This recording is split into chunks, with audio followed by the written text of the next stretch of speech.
Okay, well, we're going to talk about the lunar eclipse that's coming up. So it'll be on the 20th/21st, depending on where you live. In the United States, it'll be on the 20th, the evening of the 20th.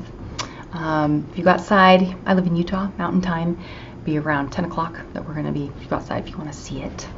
When we have a lunar eclipse or a full moon, just go out at sunset, after the sun is actually set, and you'll see the moon rising because they do it at the same time.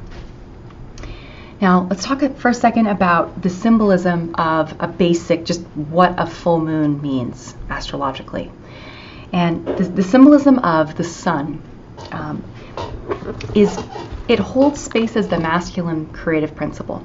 The sun is the object in our solar system that is the king of the solar system, right?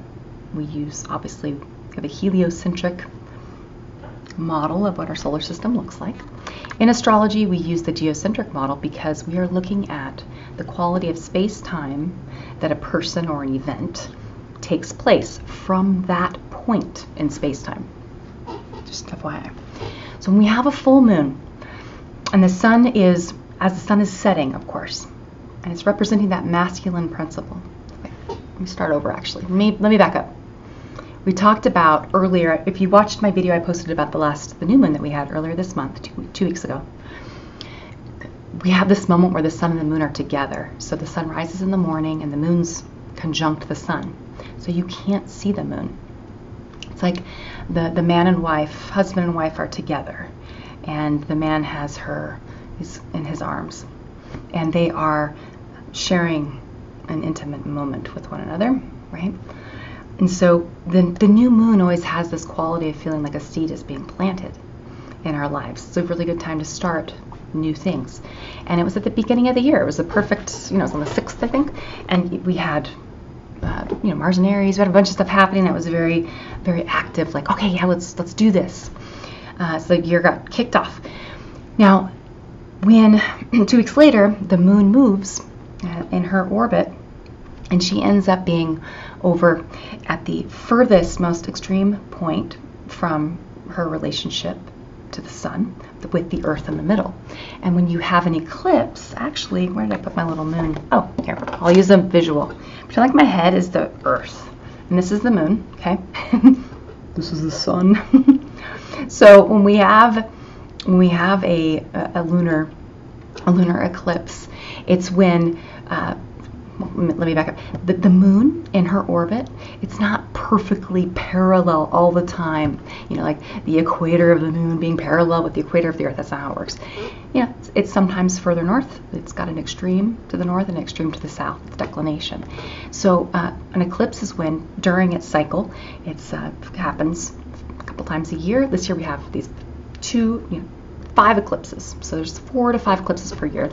They go back and forth, new moon, full moon. Anyway. Full moon, lunar eclipse rather, is when the earth is in the middle, the moon, the sun are opposite each other. So in an astrology chart, they're in opposite signs. The eclipse, though, is when everything's aligned. It's all lined up. You could shoot an arrow right through the sun, through the earth, through the moon, and it would make a straight line, basically. So symbolically what this means is we have that masculine solar principle, the father, the husband, the moon being the feminine, the mother that reflects back the father's light, his creative light, and transmutes it. It bounces off of her surface and it looks different when it comes back to us here on earth, right?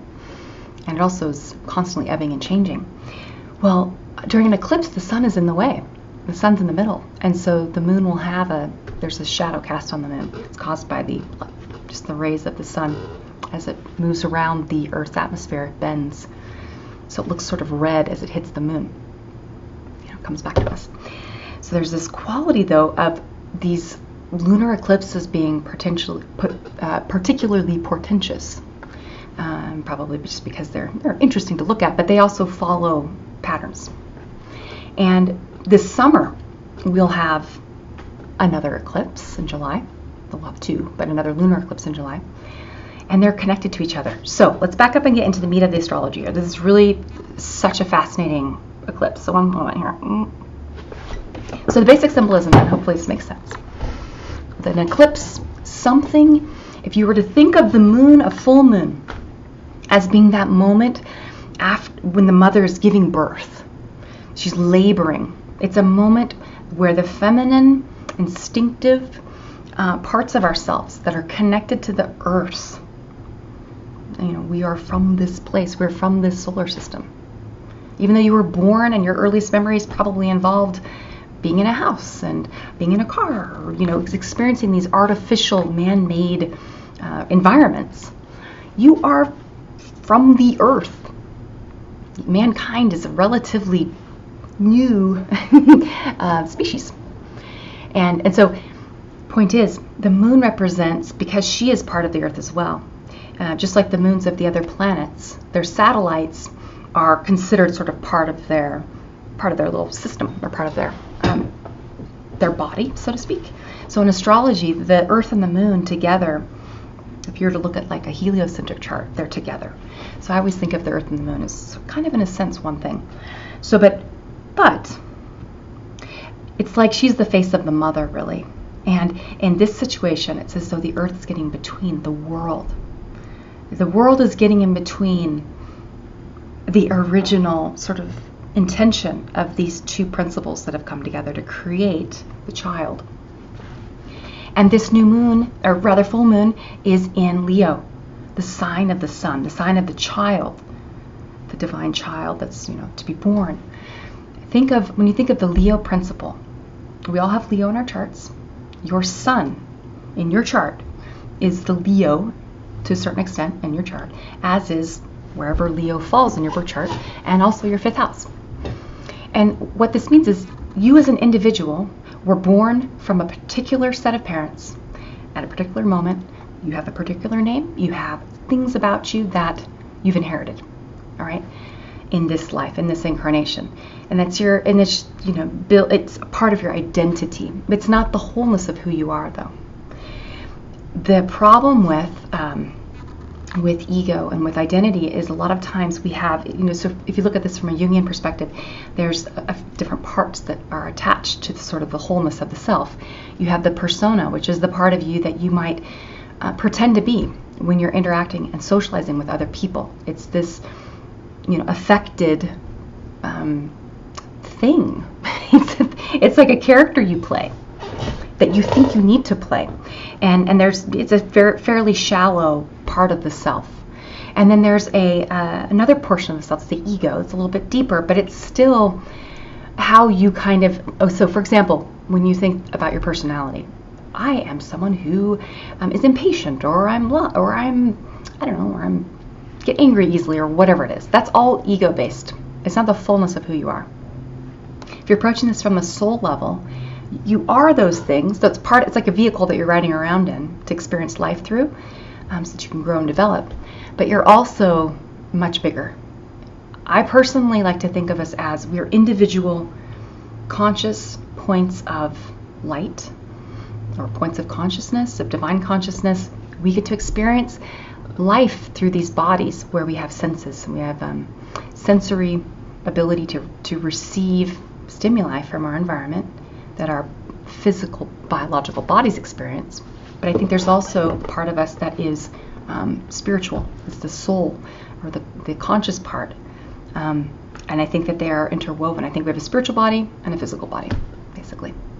So the spiritual body is the essentialized, and the physical body is the manifested sort of version of you. Point is, not to get on a different topic, but with Leo, you did come here. You've come here with a unique purpose. Every human has the singular, unique purpose of experiencing life through your own vantage point. No one else can do it for you. No one else gets to do it. No one else can do it. We need you to do your part. That's why suicides are so sad, because that little light, of that person's life and those experiences have been, it's like if you were to look at a painting, it's as though a piece of that painting was removed. We need all of these different good, bad, in between these experiences. So that is tied to the ego to a certain extent. It's tied to your life. But the question is, are you manifesting a life that is genuinely, authentically the life you've come here to live? Are you true to yourself? So I'm kind of calling this lunar eclipse, know thyself, know who you are. We have a Leo moon, which is happening during Cancer, the mother, Capricorn, the father, eclipse season. Leo, the individual, the child that was born of the mother and father. You, birthed of partially the mother, the earth, the physical, biological parts of you, partially the father, the heavens, the spiritual side of you. And it's not gender-based, it's symbolic, okay? And you are this amazing miracle that you're here, that you are alive. I don't care how boring your life is or how few talents you feel like you have. Who cares? That you are alive is like so cool and such a magical, amazing thing. Now, what you choose to do with that's up to you, right? Okay, so Leo is saying we all have this desire to be the sun in the center of our own little solar system, to feel like our life is important. Nobody wants to feel like they're unloved or they're not special. Everybody wants to feel special. Everybody wants to feel like their life matters. And so the point is, how do you go about getting that need met? Do you go looking for validation outside of yourself? Do you not trust your own inner compass that says, I like this, or I like this thing about myself, even though it's not like anybody else, or even though nobody else likes this thing that I like, right? Or do you need outside, you need people other than, are the voices outside of you so loud trying to tell you who you should be via mediums like social media, for example? That's the biggest. Social media is huge right now. Social media has become our God. We are lacking sacred space. We lack sacred space. We don't even in our modern, I'm talking mainly sort of to those of us who are in America and sort of Western culture, we don't have ritual. We don't have coming of age rituals. People don't know who they are. They are looking at these vapid, commodified archetypes of what it means to be a man and a woman, what it means to be worthy of love and affection, what it means to be a good partner, what it means to be a good person. And we're just emulating and copying these characters that companies have created, businesses have created these highly researched sort of models to sell you stuff. And we're like buying into it, like, oh, I need to look this way, have this income, live this kind of a lifestyle. In my dating life, I need to treat people this certain way. I need to play this game. I need to have control and be in power, or else I'm going to get chewed up. It's you either win or you're losing. It's like the Donald Trump mentality. You're winning or you're losing. You're either in control or you're not. It's like, what happened to love? What happened to allowing yourself to make mistakes and allowing other people to make mistakes and being human and being courageously human and being bravely yourself? Okay? That's true Leo. That is true. True Leo is confidently, courageously standing in your light like a little kid. When a little child who hasn't yet been tainted by the critiques of the outer world is just playing, they're like dancing around in their room or like outside. I don't know. I used to like to set up all my animals and do school. I would teach them and stuff, pretend like I was a teacher. And my little neighbor kids, I remember one time one of the neighbor kids came over and made fun of me, and I was like, is this not cool? I was like, I was having fun. That little child that's inside of you is still there.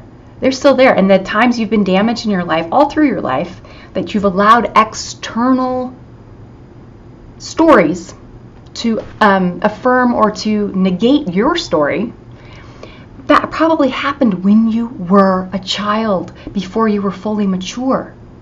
But remember when you were like 8 years old, how you like had memories of like Chuck E. Cheese, or well, maybe that's for those of us who are alive, those of us from like the 70s and 80s, but Chuck E. Cheese, or like just parties, birthday parties, or experiences. And it's like you can remember it as though you were there observing it as an adult. That's because your memory, we rewrite our story. Every time you rethink of a memory, you kind of a little bit rewrite it and tweak it. And you're remembering a child's story with the lens of an adult's perspective. Okay? Many of our stories are not true stories. So Leo, having this moon and having this cycle that has to do with Cancer, the mother, the inner world, the heart, the intuition. When you go by yourself at home and you just want to be by yourself and you want to be in your own room with no one around you, that's Cancer. Because you can be yourself. It's safe. No one's going to judge you. That's Capricorn. That's the shadow side. That's the higher, that's, the outer world saying you're not good enough, or you're crying, or you're doing this, or you don't measure up. That's Capricorn. Again, if you're a Capricorn, don't think I'm saying you guys are big jerks and bullies. You're not. It's the archetype of sort of the Saturn Capricorn archetype. And the point is, the sun and the moon, the sun represents the Heavenly Father, the divine light that you really are. Saturn represents the earthly father, the earthly rules that we all tend to live under. It's like we live in his house. Because we're here, we're going to die at some point. He's like always reminding us if we're good enough or not. And he's always like making us look down at the ground and kind of focus on the stuff that needs to get done, the work. And the sun is out there shining outside, right? And the sun's like, actually, that's who you really are. The sun, the inner child. The sun and the moon. The sun is you were born on a day when the sun is your father, is what I'm trying to say. And the sun is actually inside of you. It's your inner child. It's beautiful. But we've sadly either snuffed out our inner child's unique light, unique perspective, and tried to make ourselves be something that we're not. We've tried to kind of cajole, or we have numbed ourselves. So many people, I think I've shared this with you guys before. I stopped drinking last year. It was at the very end of August. Stopped drinking, and it has been this gradual kind of awakening process, literally and metaphorically. And so many things have just rushed to my mind. I have learned so much about myself and about people in my life and patterns I've been making, decisions I've been making. And I felt so sad for so many people, and myself included, that are so afraid to be themselves. They're so afraid to be not good enough, and to be rejected, or to be mocked, or made fun of. And they go around from this place of their little 5-year-old self that maybe got hurt, or maybe saw mom or dad being hurt. And it's either kind of trying to never be like dad who hurt mom, or never be like mom who cheated on dad, or whatever, and instead of maybe healing that story and really looking at their lives, they're numbing themselves with alcohol or drugs, or with stuff, material items, trying to be really hyper-focused on acquisition of material goods that will do nothing but eventually break. They bring with them a literal gravity. Stuff, right? It's heavy. I have a storage unit full of stuff that I have to go deal with. I don't want to. I don't want to deal with that. Just take it. It's just weight in your life, right? It doesn't give you value. You're holding on to dead weight. What gives you value in life, and what can be sort of perpetually nourishing, is knowing who you are, your light, and trying your best every day to be a light in the world. Be someone who brings goodness into other people's lives, who's trying your very best to be who you really are, because that gives other people permission to be themselves too. You are not perfect. You will never be perfect. No one else is ever going to be perfect. Everyone else is always going to be all the time. We all do. We all will. That is what it is. If you have expectations of yourself to be perfect, or if you put those on other people, shame on you. I don't really like the word shame, but you know what I'm saying. Stop. That's Saturn. Stop it. You know, we're all here. We all make mistakes. And tomorrow is always a new day. The sun always rises again. Right? Kind of cool thought. So, when you have a beautiful full moon and moving through the sky at night, and it's this moment of the mother sort of in her glory, she's here to sort of remind you, in a sense, of the parts of you that are intuitive, that are instinctive, that are inside and internal. Right now, this full moon, this lunar eclipse, has got some interesting things happening that are making that story. She's trying to tell you about who you really are. And you're getting some other stories thrown at you right now where you're like, no, I think I'm this thing over here. And this thing over here is a fantasy. It is an illusion. It's not who you really are. And you're chasing after a ghost. And you're trying to heal yourself from childhood wounding. And maybe you're trying to heal yourself through pleasure, through hedonistic activity, through chasing the tiger. You are never going to find it that way. You're going to be only perpetually let down the road. The only place where you find wholeness is in that place where you recognize life is not meant to be you're not meant to be perpetually happy or in pleasure or in a moment of bliss or winning. That's stupid. That is like so one-dimensional. You're here to experience every moment, to witness it, whatever it might be, and to create in your life the life you want, that only you can uniquely live. No one else can live it for you. No one else can save you. No one else can pull you out of your addictions. No one else can pull you out of your, like, if you're down and on your luck, no one else can fix it for you. But the really amazing thing is, when you fix it for yourself, no one else can claim that. No one can take that from you. That's yours. So this year is very much one that has to do with, where do you sell yourself short? Where do you buy into a fairy tale and a myth and a lie? Very much perpetuated by our contemporary culture that is lacking in any sort of collective myth that has meaning beyond, come and spend money at my store so I can get rich and have more than you, and yada, yada, yada. Perpetuate this asleep, we are asleep right now. This is why people have been spreading that Bird Box movie in memes and everything like crazy. Anytime you see a fad or like a meme that pops up and it just spreads like wildfire, it's because our collective unconscious is trying to say something. And that movie is all about, at the very end of the movie, like the ending, I was like, this is the stupidest movie I've ever seen. I was like, this is a horrible movie. I mean, it's great because of what it's saying, but people are not getting what it's really saying. End of the movie, spoiler alert, they end up like getting rescued by living with a bunch of blind people. So just don't look at the fact that our society is a consumerist. It's like kill or be killed.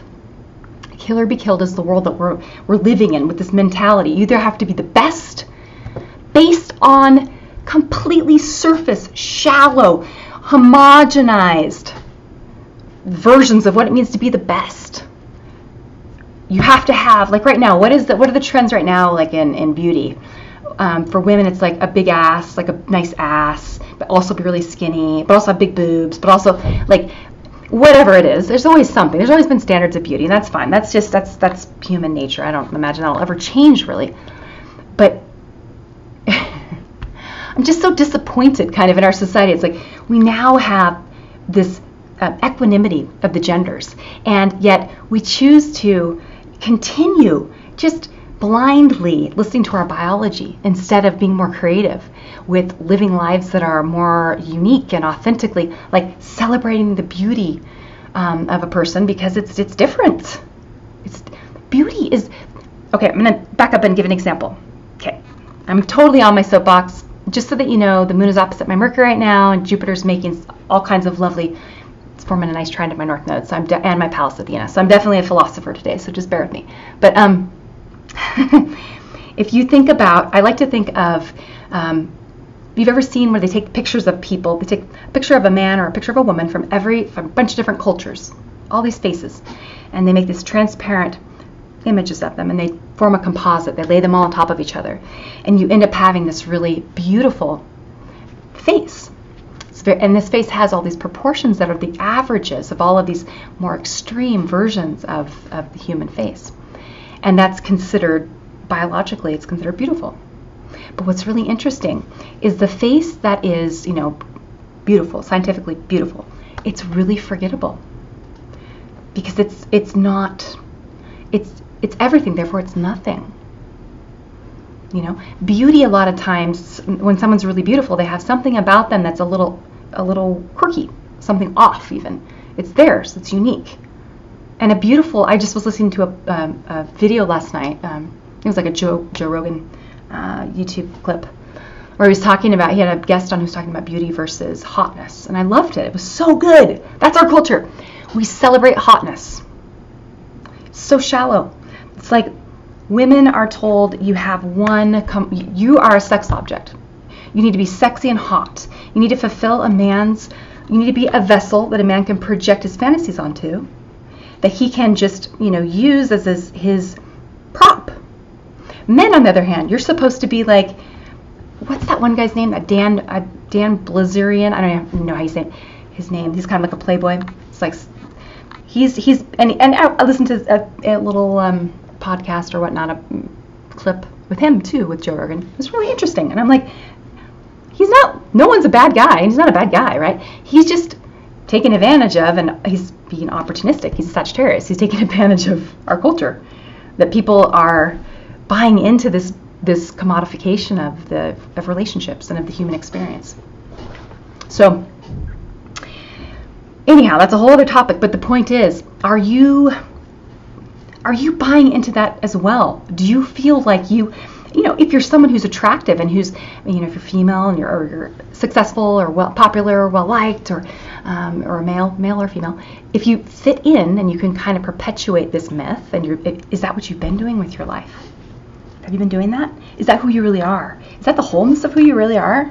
You don't have any, people who present an image on social media that's really perfect are, seriously, come on. Also, why are people believing this? It's like we want to believe in the myth. We want to keep our eyes blind. I don't understand how these people who have huge followings are such narcissists. They might not be narcissists, but, they're presenting a fake, shallow image of themselves, right? With some quote that's really deep and philosophical beneath it. But really, it's just all about them feeling like they just want to be validated. They just want to have people like them. They bought into the myth, though. So, okay. My point is, with this full moon, the Earth is in the middle, right? These two planets, these two bodies that are here to sort of, this is a moment, I feel like, in history. As Uranus moves into Taurus, Uranus will move into Taurus, or back into Taurus, 0 degrees of Taurus, okay? 0 Taurus, this full moon. 0 Leo, fixed signs. The fixed archetypes are always ones that have to do very much with how are we manifesting here? What's being manifested? And Uranus is coming along to cut through the shit. Uranus is the revolutionary planet. It's the one that shows how our society gets to a breaking point, and then it's got to change. Things have to change. So with Uranus in March, Uranus will hit 0 degrees of Taurus. We have same time, it's like the same day basically, new moon in Pisces, Mercury retrograde, 29 degrees of Pisces. Okay, Pisces, Mercury, the story, our perception, how we're seeing and understanding and taking in this experience as a collective in the sign of Pisces, the myth. Stationary retrograde at the last degree of Pisces, 29. That is the end of something. Because after 29 degrees of Pisces starts 0 varies, the beginning all over again. And so we're sliding back into the rabbit hole in March a little bit. Where have you been buying into this biggest steaming pile of horse shit, lie, that our society is currently trying to work its way through? We are stuck in the mire. We are literally, not literally, but we are like up to our chins in bullshit right now, from the top on down. And look at our government. Look what's happening in our government. It's hilarious. It's a joke. It's because we're still asleep. We'll buy anything that's sold to us. We have an entertainer in the White House. Okay, so the American dream is dying, right? But that's okay. Things die, and they have to be. That happens all the time. They're reborn. They're always rebirthed. The story is being rebirthed, and it's going to happen. People, the millennials, they get made fun of all the time, and they get kicked around. The millennials are the ones that are having to take on to their shoulders the failure of our society. They're the ones that are and my kids too. They're growing up at that time when they're being marriages are failing, right? Like marriages are failing. People go to college, they can't even get a job. Most of the people I know are moving back home. Kids, they go to college and they end up having to move back home. They can't even, are you kidding? By the time I was 26, I had a mortgage. I think at that point I'd had 2 houses, and we'd build houses, and it had 2 of my kids, was an adult, fully in adult mode. And kids nowadays, it's like they're living at their parents' house. And I'm not saying this that they're big losers. It's society. Society has forgotten how to do Cancer and Capricorn, the mother and the father. The inner world is as important. The feminine, the divine feminine, your intuition, your heart, your softness, your vulnerability is as important as knowing and recognizing there needs to be structure and order, commitment. You've got to suffer in life sometimes and work hard if you want something that's worth it. You can't just have everything given to you. You didn't win the track meet. You don't get a trophy. Sorry, it's okay. Just work harder next time. Get it next time. The trophy's really not that important anyway. That's the whole point. It's making the trophy the thing that's important. Oh, I don't want your self-esteem to be hurt, so you get the trophy. It wasn't about the trophy in the first place. The trophy's stupid. It's about the race. So that's where we have gone wrong in our culture here in America. We are about to experience our butts getting just handed to us. China, Uranus and Taurus, that is countries like China, where they have valued hard work, structure, sacrifice. And I'm not saying China is there are plenty of human rights violations in China. But I'm saying they've kept their factories. They've been smart. They're going to be the ones that definitely take leaps and bounds. Their economy is going to outpace us in this next 7 years. Guaranteed. Guaranteed. Promise you. Because this is going to be a time of anything that is a hard, movable good. So point being, I'm not going to get into that, but lots of big changes. It's going to affect us here in America because it's going to affect our economy, the job market. It's going to affect just our general sense of well-being as a people. Pluto is in our second house. It's going to be our Pluto return. It's going to be a very transformative time, but that means we got to get ourselves out of the big pile of horseshit that we're in. Look at the truth. What have we been valuing? We've been valuing a life built upon stuff. Stuff. When you don't have any kind of a God, you don't have any meaning in your world, what do you have? Stuff. You go to work, you work all day, work your ass off, come home, are exhausted, tired. You do it the next day again, and then you have the weekend where you go and you just get drunk all weekend. That's a life? That's bullshit. And that is what this year is going to be about. We're about to move into 2020, right? We're ending our second decade in this new century rather, sorry. And there's going to be a lot of big shifts and changes, I think, with people's value systems. There will have to be. And the way that we treat not only ourselves and our families and each other in our relationships, how men and women treat each other, the respect we give one another. Do we see the divine in each other, or do we just see horseshit, stuff, disposable garbage in another person? Do we look at someone and go, oh yeah, oh yeah, he's got nice pecs and a big, he's got a wallet with a lot of money in it. He's rich. Oh, she's got, tits and ass and like whatever, and she's gorgeous, and like, at least she is right now, right? Like, oh, let's do this. And then what? What is that? Like, what kind of stupid fairy tale are we in? That's not beautiful. That's not beautiful. That's hot. And hot, that's like porn, right? That's like Cheetos. It's not long-term going to give you meaning in your life. So, okay, if you're still with me, then awesome. I'm gonna drink some water because I'm on my soapbox. I'm gonna talk with you a little bit about the deep chart. There's a technique I use. This is not something I have shared yet publicly, and something I've been, because I hadn't researched it enough. And by researched it, I mean I hadn't been using it. And so now I do use it. And I use the deep chart. I've been studying it for about 2 years, using it on people that I know personally, celebrities, clients that I work with, different people. I'll look at, the charts. And I've been, it's a whole other layer of astrology that I am unaware of anyone else, that I don't know of anyone that's used it. And it shows a marriage between the external and the internal, sort of the shadow side, I suppose you could say, when we talk about spiritual being the sun and the light, in this three-dimensional experience here on earth, many times there's the shadow to that experience. There's the dark side in a way. And it's also it's the chthonic, emotional, unconscious experience that we're trying to work our way through and figure out. And then we have on the other side the surface experience that we're aware of. That's the tropical chart. And astrology is very deep. I mean, it's the study of space and time. And it's life. Astrology is the study of life. It's the study of anything that has sentient awareness. It's its experience of space and time. That's what astrology is. It's that we are endeavoring to observe and witness the patterns that happen with cycles of time. So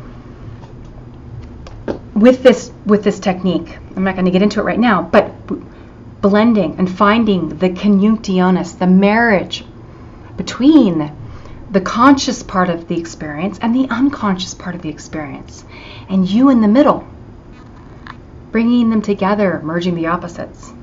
So deep charts, I'm going to be, I haven't decided yet when I'm going to talk about it, but I'll let you know as soon as I've decided.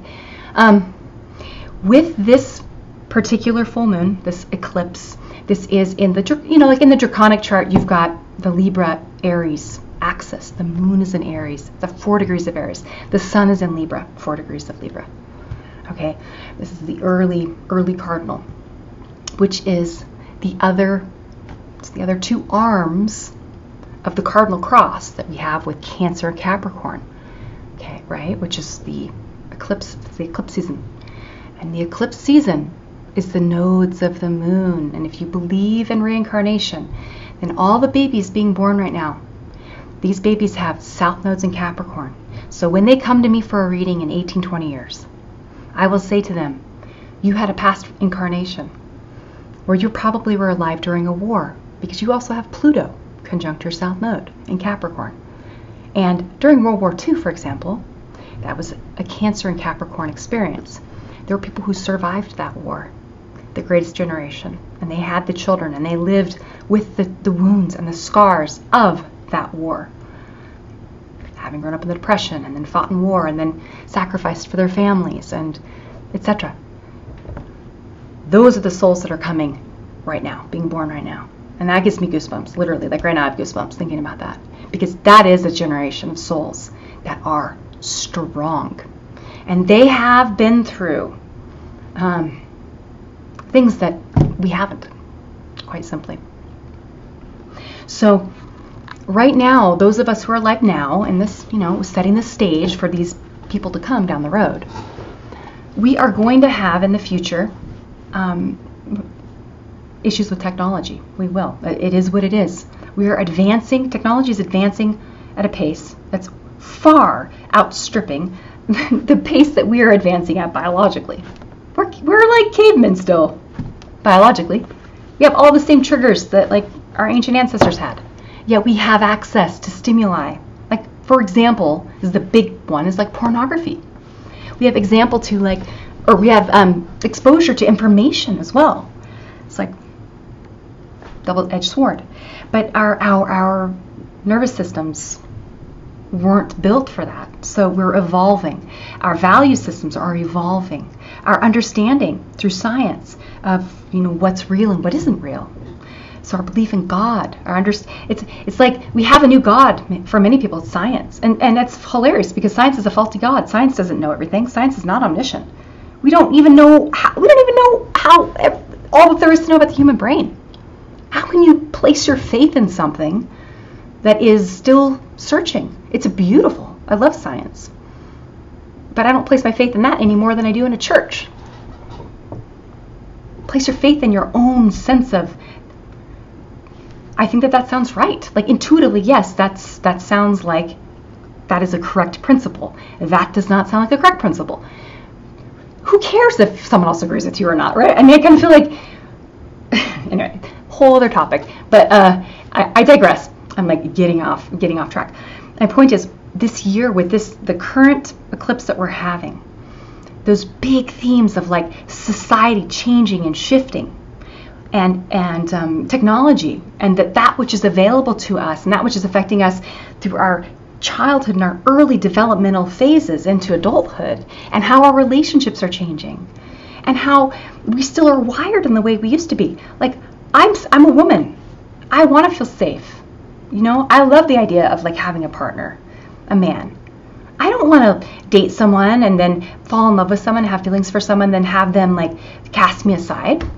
Because they can nowadays. It's just easy. And also because there's birth control. So women have sex much more openly and much more freely. So men can kind of have what they want. So like, why would they stay around? So they can just sort of do what they want. And that's, I'm not trying to get political here, but I'm just saying, like, with choice, with freedom comes, it's not always like it's a mixed bag, right?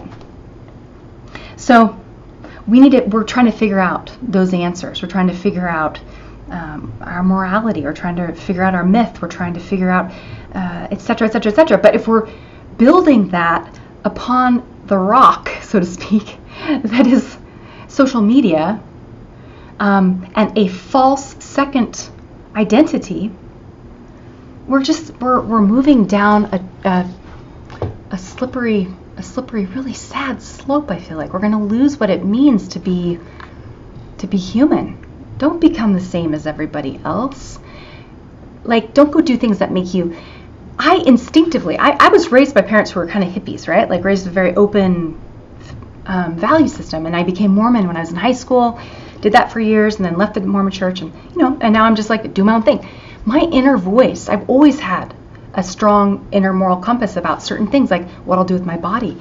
And I went through a phase when like Uranus was on my moon and opposite my sun. I was like, I'm going to be free. I'm going to try things I've never tried, right? And then I got to see how it made me feel. It did not make me feel good. And it wasn't because I was like, oh, society's going to judge me. I don't give crap. It's because I was like, that hurts me. That hurts my feelings. That hurts the sacredness of who it is that I am. The little inner child inside of me, the light inside of me, that like sees in another person the beauty and wouldn't want to hurt another person, and and I like hurt myself by doing this certain thing. So our world is one where it's saying, oh, do your own thing, do what you want, follow your own your own urges, and hedonism is great. So try it, that's fine, try it, but you're gonna come up with an answer, and it's gonna move you probably pretty far away from who it is you were uniquely designed to be. Okay? And really at the end of the day, we are all these like beautiful points of light. We're beautiful points of consciousness, unique colors that our eyes can't even imagine, right? I think when it makes me want to cry. Like when I think of the people that I get to meet and talk with every day, even if I don't get to talk with you face to face, I get to look at your charts and see the unique splendor of your character traits, your strengths, your struggles, the things you bring to the table that you're so good at and that you don't realize. And I think that's beautiful. And that, coming back to that composite, The idea of all these faces, and it just makes the same face, this face that's supposedly beautiful. That is, in a sense, the face of mankind. Like, all of our weird, eccentric faces are needed to composite, to come together, to create the archetypal sun and moon, the mother and father, the archetypal Venus and Mars, the man and woman. And I'm not talking gender. I don't, I believe that there's, gender is fluid. I'm saying, that's my whole point. Like, we are meant to be individual, unique creations of this majestic place that we are lucky to be a part of. You are not the creation of a house or a computer or social media. Those are fun distractions. This is a moon about going inside of you. Okay? You need to go inside of you and listen to your story much more clearly. What have you been telling yourself about who you are? Where are you not in harmony? Where is your song so out of tune? It's like you're singing in a completely different key from the one you came here to sing, and it's such disharmonious sound, you know? It's really ugly. And the beauty only comes when we all uniquely shine our light and let other people also, and accept other people being who they are. Stumbles and victories. Okay, so it's like I've been talking for 45 minutes. If you're still with me, then you are amazing. Lastly, but not leastly, this year it feels like it's a very primal, archetypal year. It is the mother and the father. We all, at this point, science has yet to intrude on this truth. We all come from a mother and father, whether or not they raised us, but that's sperm and egg come together, and miracle of life happens. We are then born from the mother. She is our first God. She is our creatrix. She is the womb. And we are unconscious, we are vulnerable, and we are impressionable. We come forward needing 100%. We need everything, basically, or we will die. When we get a little bit older, we realize there are rules and there are restrictions and there are structure, there's order in this world, and we get in trouble for things, and we fall short, and we are imperfect. And the beauty of relationships, not only the mother-father-child relationship, but friendships, romantic relationships, business relationships, subordinate-dominant, boss-employee relationships. So we get to try all these different hats. And they help us, every experience we have with another human being helps you to get closer to the center of who you really are, because it helps you see somebody else they're different from you. So hopefully, if you're approaching your life from a healthy perspective, you can look at someone else's story, you can look at someone else's behavior, and you can recognize, if you're grounded and you're individuated and you're centered in yourself, you know who you are, and you accept yourself, then you can accept anyone that comes into your space, and you can celebrate anyone that comes into your space. That's what our world needs. Less of this Trumpism, where it's either I win or I lose. And that means I have to beat you. The only time I'll be nice to you is if I think you're going to help me win. Seriously? We're going back there? That's going backwards. That's going back to, it's moving backwards in evolution. So,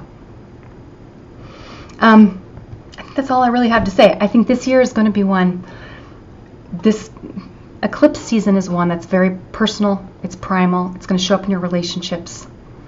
For those of you, especially cardinal signs, Aries, Cancer, Libra, Capricorn, if you've got Sun, Moon, and any of those signs, or any of your angles, or if you have 1st, 4th, 7th, or 10th house highly aspected, or highly tendented, you got planets there, You're definitely going to be experiencing this year through very personal channels, your relationships to your home and family, to work, and to your, to other people. If you're a mutable sign, actually let's talk about fixed. If you're fixed, if you're someone who's Taurus, Leo, Scorpio, Aquarius, you're going to be experiencing your world, how you make your money, let's say, your physical world, how you manifest things in your life. Those things will be changing for you this next 7 years, really, with Uranus. You're going to learn how to let go of things that you've been holding on to that have kept you stuck and stagnant. It's change time for you now. The cardinal signs are handing over the torch. Okay?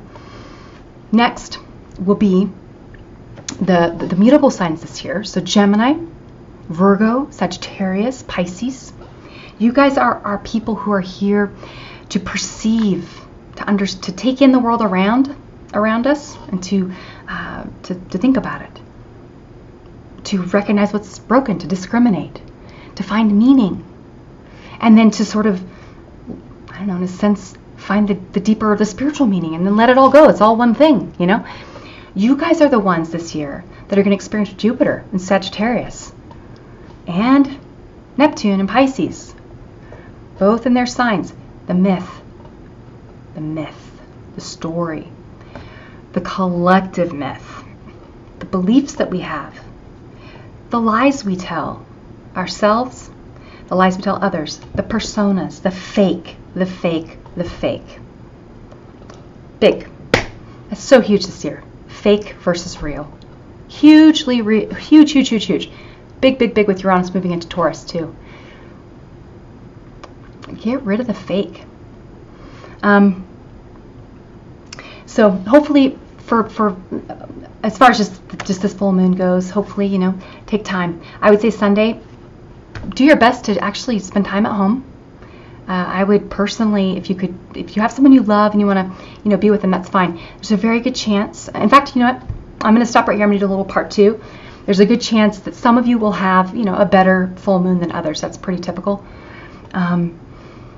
Some of you will be quite triggered, so to speak, by this full moon. It'll be pretty emotional, and you'll probably just want to kind of go inside your cave. And then others of you might not even really notice it. It might be sort of you noticing other people having a hard time. So we'll stop right here, but hopefully this gave you something to chew on. Okay, remember, no one else can do you but you. No one else can see the world through your eyes but you. It's your job.